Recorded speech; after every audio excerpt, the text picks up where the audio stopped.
In order for a Fortune 500 energy company to install a pipeline 400 miles from Salt Lake City to Las Vegas, Nevada, it must create a limited liability corporation. This then bids out a contract for the pipeline, laying here, to its general contractor. This pipeline crosses all kinds of federal lands, BLM, U.S. Forest Service, and the animals that live there are often endangered. They must then hire a biological consulting company to monitor the construction and ensure that all guidelines are complied with and that environmental impacts are minimized.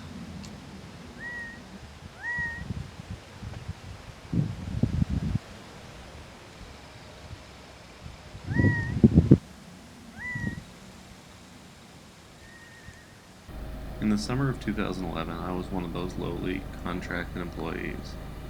$15 an hour, and I drove a truck around and watched that I didn't run over these family of quail.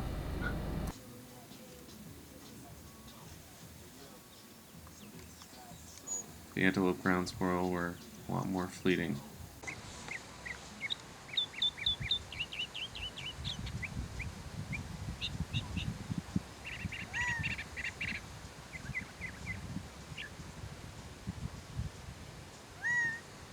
I spent a lot of time driving around and essentially watching that the public and other entities on ATVs and dirt bikes weren't out killing chuckwalla and desert tortoise.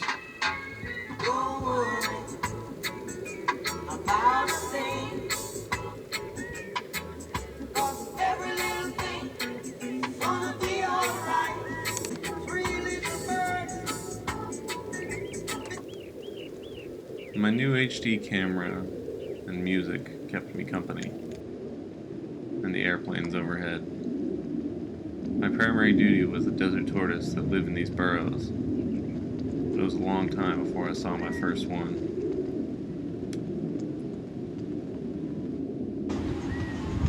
This desert iguana was much more common. I saw it and zebra-tail lizards every day.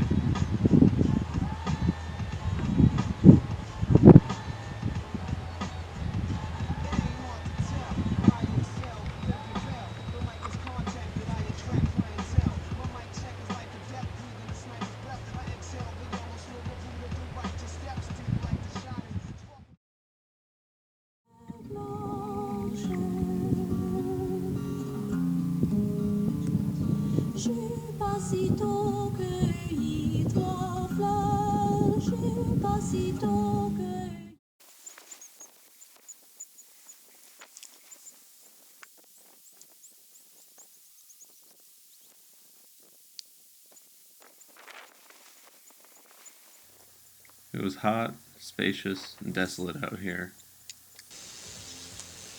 The power lines made a constant buzzing, sometimes giving me headaches. The wind was hard to avoid, but wildlife abounded.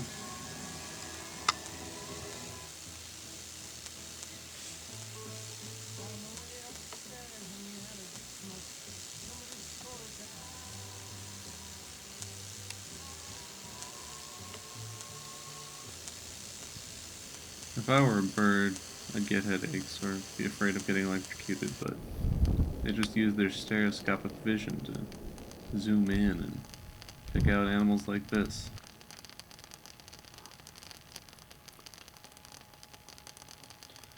After a long, long time, I finally saw my tortoise. This is a female. She just sat for a long time.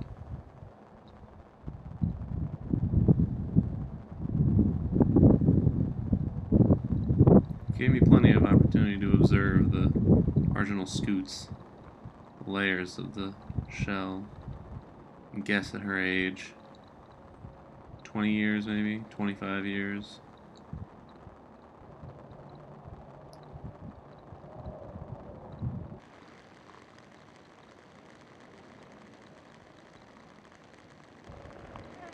You can tell as a female because it lacks the jugular pouches on either side of the lower jaw and the gular horns, which are two projections of the lower shell in the front under the neck.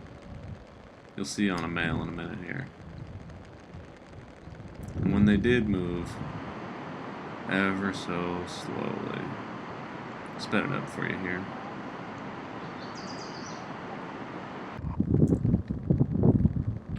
This is more real time. She was curious.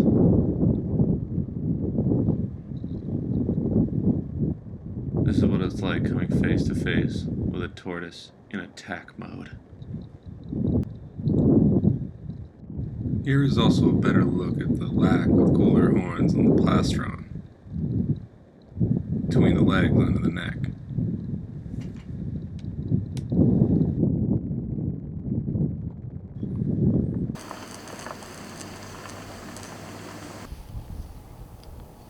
Here's the male.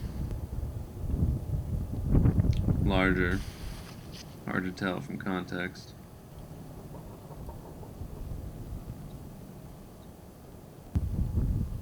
But if you look at the shell on the front under the neck, they're pointed upwards and more projectile.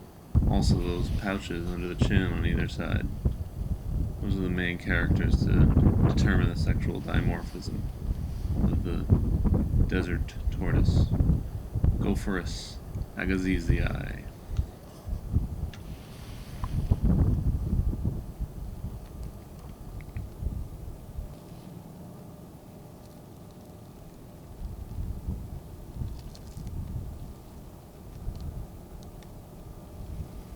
Leaving Nevada was bittersweet. I had a nice camping trip on the way to Canada for my next stop on the career. I was next to a stream and watched a robin hunt. Any kind of wildlife just fascinates me. But then I had to ramble on.